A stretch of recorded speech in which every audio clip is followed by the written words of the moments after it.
Folks, in Philadelphia, they become the first major city to ban police officers from pulling over drivers for low-level violations like broken taillights. The driving equality bill passed by the Philadelphia City Council will stop officers from using traffic stops as a precursor to search vehicles. In 2019, black folks accounted for 43% of the city's population, 72% of vehicle code violation stops. Less than 1% of those stops resulted in illegal weapons or drug seizures. Let me say it again. 72% of all vehicle code violations in Philadelphia were involving African American. Less than 1% of those stops resulted in illegal weapons or drug seizures. Congo, this is something we showed the video last week actually we did several videos that it happens all the time. Walter Scott, that was a taillight. Case of the brother there in Minneapolis, where the officers got Dante, what? Traffic stop. I mean, we can go on and on and on. How many times traffic stops have resulted in the death of African Americans? And so this is a great move by the City Council of Philadelphia. I really commend the City Council of Philadelphia for what they're doing. And you can go even outside of this to situations with stop and frisk in New York. Whenever there's any type of policy that allows the police to interact with civilians, the majority of the cases are always going to be affecting us. Same thing we saw with Ferguson when they did a study a while ago. And other cities need to follow suit with this. These basic interactions should not cost us our lives, illegal searches, or other types of issues. You're talking about 43% and over 70% of the people stopped. We need more of this. We talk a lot about, and again, this is an example of what happens from what we were talking about in the last segment, of when you're proactive instead of reactive and not just waiting for the next case to happen. And so other cities need to, I would love to see that happen in places like DC, in my hometown of Boston, Massachusetts, because really at the end of the day, we need more of this. And it's another example of what people can be doing on the local level while this federal government is still dragging its feet on every part of legislation having to deal with police interactions with black people, which is extremely frustrating. Georgia, this is one of those examples, again, for people who are watching, and it's amazing to me how many times we have to reiterate this, when folks focus on, oh my goodness, Congress is not acting, Biden's not doing anything, and I keep saying, you can impact criminal justice reform, you can impact mass incarceration, you can impact all these issues, not just in Washington, D.C. City councils, county governments, state legislatures, they can all take action. This type of law passed by the city council is important because in other cities, DAs have announced they are not going to prosecute these cases. This is the city council ordering the cops, do not do it. Yeah. And these are the kind of reforms that are needed in order to restore trust in communities of color. I mean, what we've seen over the last decade is severe erosion of trust between police and communities of color.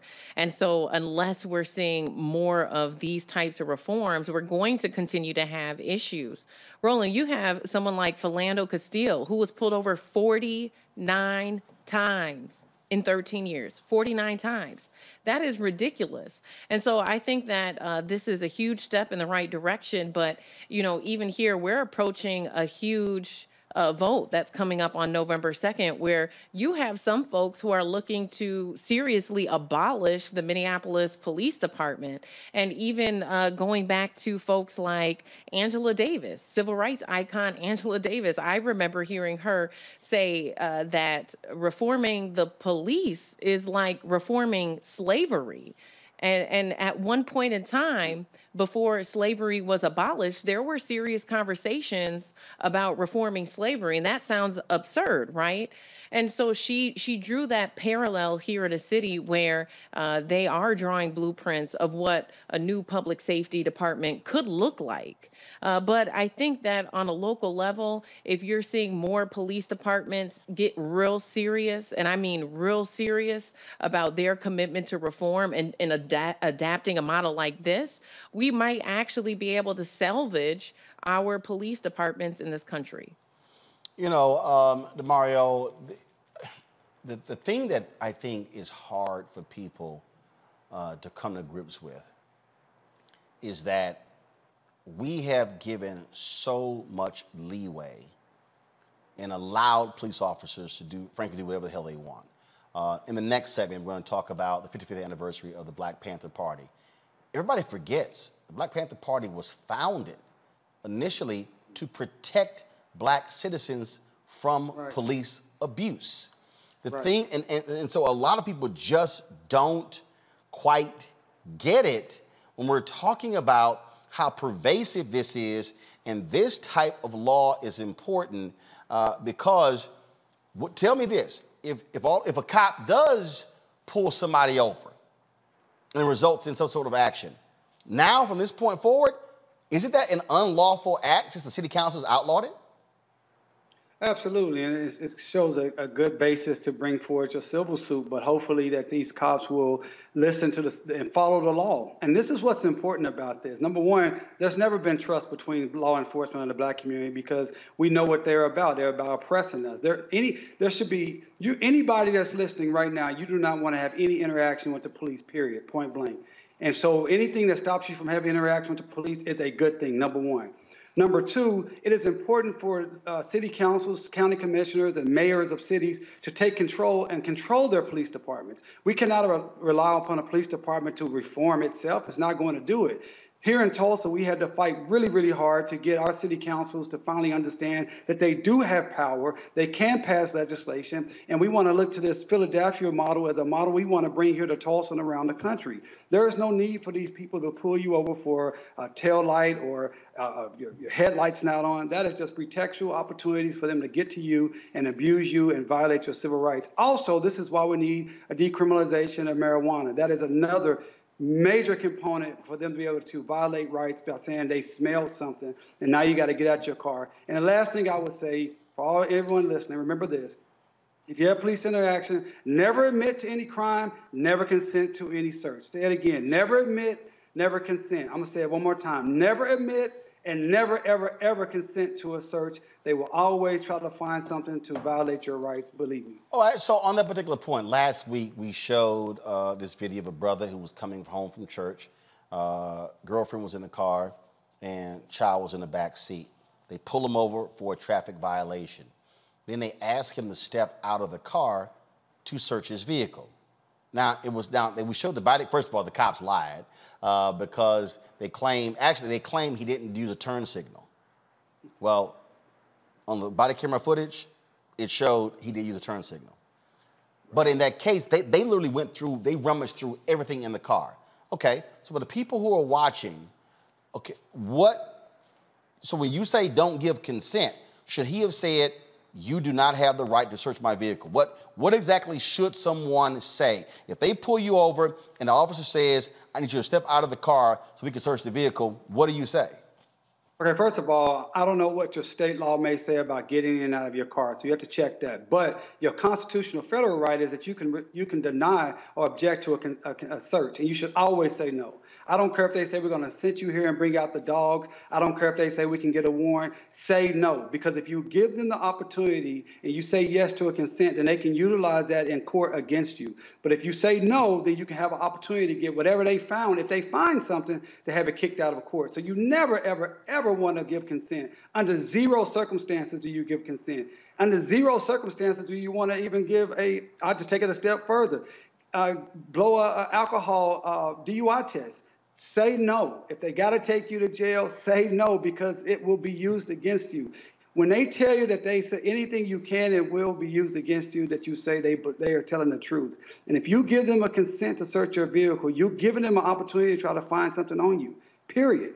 And another thing you need to understand, you want to make sure you get home after a police encounter, right? You want to leave not in a hearse, not in an IMSA or in an ambulance. So you want to make sure that you get home. So you cannot win the fight out on the street. That's not saying you let them just run over you. You say no to consents to search, but don't try to fight them. Don't try to get loud, because that's not going to work. You need to just get home, make sure you say no to a consent, and then call a civil rights attorney like myself who can fight for your rights and make sure that you're safe.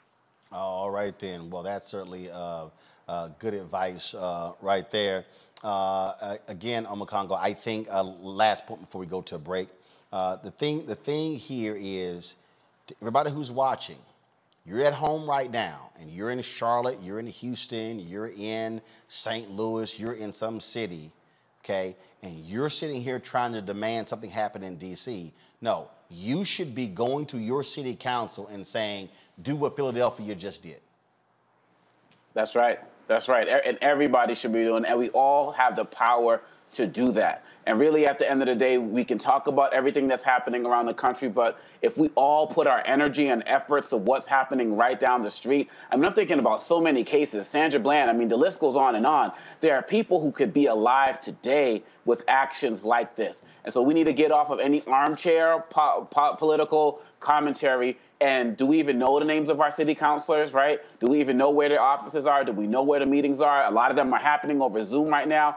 Everybody can get out there and do something. This also ties into the conversation about jury duty as well. This is what action looks like, and it's going to happen at the local level so we can be the example for the federal level. Folks, back to our Roland Martin Unfiltered video in just one moment.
Time to be smart.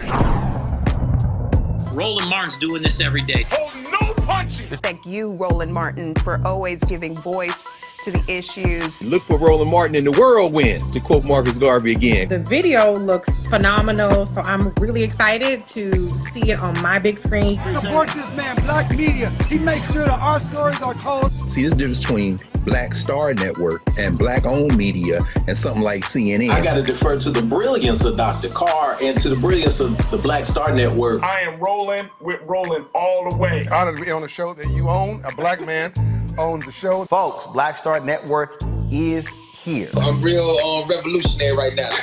Roland was amazing on there. Stay black. I love y'all. I can't commend you enough about this platform that you've created for us to be able to share who we are, what we're doing in the world, and the impact that we're having. Let's be smart. Bring your eyeballs home. You can't be Black-owned media and be scared. You dig?